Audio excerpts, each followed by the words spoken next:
Se você anda por aí se perguntando o porquê o mercado cripto novamente começa a demonstrar algumas velas vermelhas nessa tarde de terça-feira, a resposta para sua pergunta está nesse vídeo. Se você não sabe, hoje tivemos uma conferência importantíssima com nada mais nada menos que David Sachs, o famoso homem do Trump responsável por avaliar o mercado dos criptoativos, os seus riscos e suas possibilidades, com o objetivo, é claro, de trazer uma reserva de Bitcoin para o país norte-americano, para que o país se torne aquilo que Trump falou, o famoso país referência nas moedas digitais. Eu falo com vocês a respeito dessas falas, como também um resumo pelo cenário macroeconômico de hoje e para essa semana, logo após a vinheta. Vambora! Agora sim, família, sejam todos muito bem-vindos a mais um episódio da Liga Cripto. Se você é novo por aqui e ainda não me conhece, muito prazer, o meu nome é Bruno. Eu inicio o nosso vídeo de hoje, como de costume aqui no canal, direto ao que interessa, para a gente falar um pouquinho sobre um dos temas que, claro, ocasionou ou foi um dos responsáveis por essa enorme queda no mercado cripto, Bitcoin de cento e pouco até os 92, Ethereum chegou inclusive a bater quase $2.000, se eu não me engano foi a 2070, 2080, algo assim, e um dos fatores que ocasionou essas quedas foram as novidades, nada agradáveis trazidas durante o final de semana pelo presidente norte-americano, que traria tarifas ao Canadá e ao México, como também à China. Como podemos ver, tivemos o maior episódio de liquidações do mercado cripto, maior do que no momento da Terra Luna, problemas com a FTX, dentre outros pesadelos já vividos por nós dentro desse mercado muito volátil. No entanto, dessa vez foi a pior de todas as vezes em termos de liquidação e, claro, com uma enorme queda dessas no meio do nada, muita gente foi pega desprevenida. Existe também uma teoria de uma certa manipulação do mercado, que na minha opinião também pode ser que seja uma verdade, de algumas empresas presentes dentro desse jogo, e claro que a manipulação sempre existe, o bear trap sempre existe, e claro, isso aqui com certeza é um dos grandes motivadores dessa queda, essas tarifas do nada para esses dois países, juntando também a China. Como a gente pôde ver, no dia de ontem, o Trump suspendeu essas tarifas depois de uma conversa já com o Canadá, como também o México, mas suspendeu momentaneamente por somente 30 dias. E aí, muito provavelmente, eles devam chegar a um certo consenso ou conversar a respeito do tema, mas no final da história, o Trump aqui, na verdade, ele quer que esses dois países que fazem fronteira com os Estados Unidos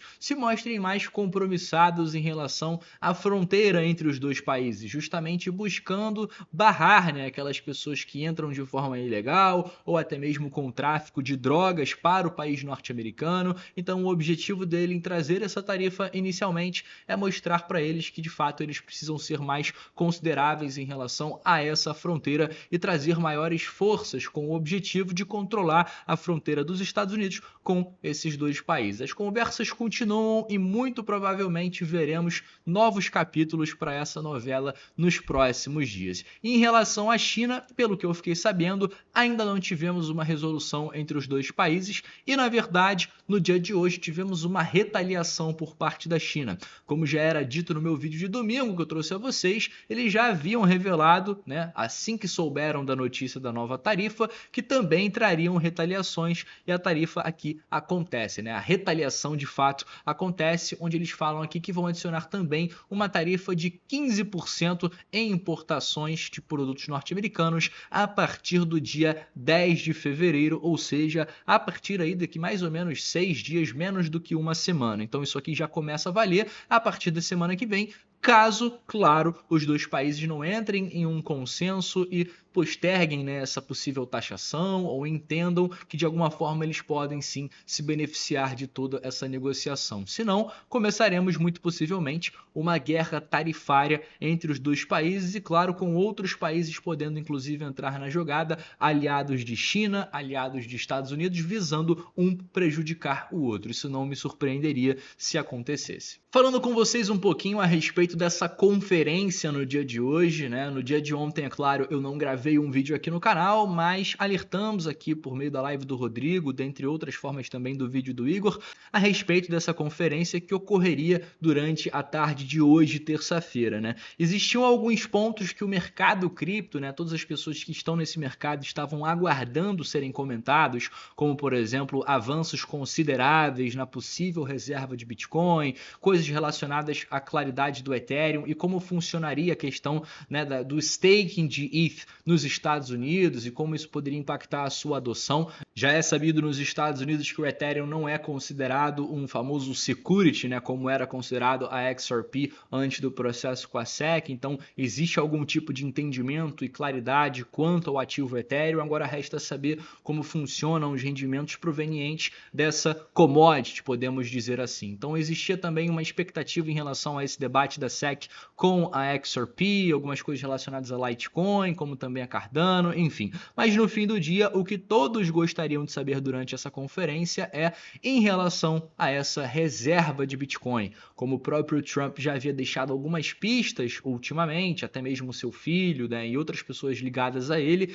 eles mostraram algum certo interesse de beneficiar algumas empresas norte-americanas, dando a entender que essa reserva não seria somente de Bitcoin, e sim do mercado cripto de uma forma geral, os principais ativos ou os principais ativos norte-americanos, juntamente com o Bitcoin como reserva de valor, enfim. Então, essas eram as expectativas para essa conferência. E, na verdade, o que frustrou muito o mercado é que o czar, né, o famoso David Sacks, trouxe uma conferência, um discurso muito abaixo das expectativas que o mercado tinha para o dia de hoje. Então, existia uma expectativa muito grande que ele mostrasse, né, uma evolução de fato, né, dessa possível reserva, né, que estava sendo analisada, ou melhor dizendo, que está sendo analisada, e isso na verdade não acontece. Ele fala quase durante toda a conferência em questões de regulamentação, em questões de coisas que estão sendo feitas, fala muito pouco em relação a essa reserva, não aborda os demais temas que eram esperados pela comunidade cripto, e com isso o mercado acaba desabando, podemos dizer assim, após essas falas, que foram mais ou menos ali de forma majoritária a respeito de regulação, regulamentação do espaço cripto no país norte-americano. Então, como a gente pode ver por aqui nessa notícia, a reserva ainda não acontece e nem pistas concretas o suficiente também não aconteceram. Então, a gente pode ver aqui que o FIT21 foi aprovado pela Câmara em 2024, né, estabeleceu uma estrutura para o mercado de criptoativos e tal. Isso incluiu a dar Commodity Futures Trading Commission a missão de supervisionar as commodities digitais. Além disso, deu à Comissão de Valores da SEC a de supervisionar os ativos digitais que contratos de investimentos oferecem. Porém, como a gente pode ver aqui, o principal, um dos anúncios esperados era de um grande avanço em relação à reserva estratégica de Bitcoin, e esse anúncio não veio. E como uma forma de curiosidade, inclusive, que nem eu sabia, o próprio Sacks, ele é investidor de Solana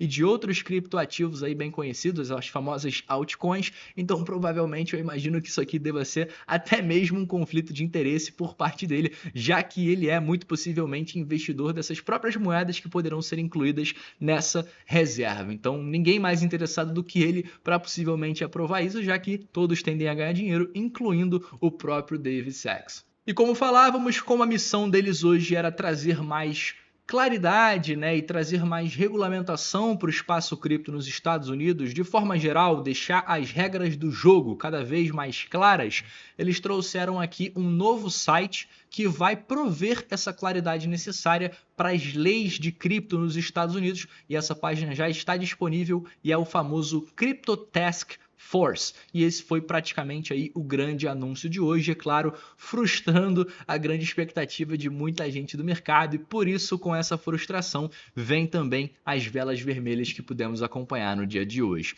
Saindo agora rapidamente dessa conferência para falar um pouquinho sobre outro assunto que também trouxe aí essa possível queda do dia de hoje, não só no mercado cripto, como também na S&P. Vimos aí nessa segunda-feira, é claro, os PMIs vindo bem acima das expectativas, tanto industriais industrial, como também de setor manufatureiro, enfim, os PMIs bem lá nos Estados Unidos mostrando sinais positivos. No entanto, hoje, nessa terça-feira, as ofertas de emprego, a famosa demanda por trabalhadores que havia sido revisada em 8,1 milhões, foi revisada agora para esse início de ano, dado que é referente a dezembro, tá, galera? Esse dado aqui foi revisado e não é referente a este mês de janeiro, tá? É referente ao mês de dezembro, ou seja, estamos falando do ano passado ainda. As ofertas de emprego vieram bem abaixo das expectativas. Agora resta a gente aguardar que novos dados relacionados ao mercado de trabalho venham também negativos dessa forma, porque isso vai deixar o recado para o Fed que o mercado de trabalho não anda tão robusto, não anda tão forte assim. E se o mercado de trabalho não anda tão robusto, aí sim, isso é um sinal positivo para o Fed de que possivelmente novos cortes de juros podem acabar acontecendo. E se existem cortes de juros, geralmente são movimentações, são medidas de políticas monetárias que tendem a favorecer mercados de renda variável, como por exemplo o nosso mercado, o mercado dos criptoativos. Então, caso os demais dados de mercado de trabalho dessa semana continuem a ser reportados de forma negativa, vindo abaixo das projeções, contrariando, né, algumas projeções do mercado, pode ser que essa possibilidade aqui de 16% de termos um corte de juros durante o mês de março aumente consideravelmente. Agora, resta saber como esses próximos dados serão divulgados e vale lembrar que amanhã, quarta-feira, veremos a variação de empregos privados, conhecido como a prévia do payroll nos Estados Unidos, o famoso ADP, né, o famoso ADP, sendo divulgado por lá. Na quinta-feira, pedidos iniciais e pedidos contínuos por seguro-desemprego e, por fim, e mais importante, fechando a nossa semana, veremos o payroll, como também o ganho médio por hora do trabalhador nos Estados Unidos, como também, por fim, não menos importante, a taxa de desemprego que é aguardada para essa divulgação em 4,1. Vamos acompanhar em quanto será aí nessas divulgações durante essa semana. Por fim, e não menos importante, falando sobre duas coisinhas, há um tempo atrás, antes dessa mudança de liderança da SEC, era possível os advogados da SEC, literalmente a partir de qualquer momento, começarem a investigar pequenos projetos, simplesmente porque eles querem. Agora, com essa nova liderança, novas pessoas assumindo o controle da Comissão Mobiliária de Valores norte-americanos, a gente tem uma nova lei que foi aplicada, onde todo o staff da SEC precisa obter uma aprovação de pessoas de top level, ou seja, de pessoas de maior hierarquia, para então começar qualquer tipo de investigação sobre qualquer tipo de projeto, seja ele de cripto, seja projetos, né, de empresas norte-americanas, projetos tanto de Web 2 como também de Web 3. Então essa notícia, de certa forma, dá pra gente a certeza que não vai ser a qualquer momento do nada que um simples advogado vai começar a investigar um projeto cripto porque ele quer, e sim porque existe alguma coisa em relação àquele projeto e pessoas de grande hierarquia estarão por trás dessas investigações, né, aprovando inclusive que elas sejam realizadas. Então a gente começa a ver que de fato a liderança da SEC passa por algumas mudanças e vamos acompanhar como que essas mudanças vão impactar diretamente no nosso mercado. Por fim, não menos importante, você que ficou comigo até o fim desse vídeo, deixo para você uma mega oportunidade com o nosso parceiro aqui no canal, a Bybit, onde você pode criar a sua conta gratuitamente e no momento de realizar o seu primeiro depósito, concorrer a bônus aqui de criação de conta e primeiro depósito. Você também que já é um cliente da Bybit, já criou conta pelo nosso link, estão rolando algumas promoções e por tempo limitado você consegue aproveitar. Aqui embaixo na descrição desse vídeo eu explico que promoção é essa e como funciona, mas corre que ela deve se encerrar nos próximos dias. Dito isso, fico por aqui, família, agradeço a você que ficou comigo até o fim desse vídeo e até uma próxima.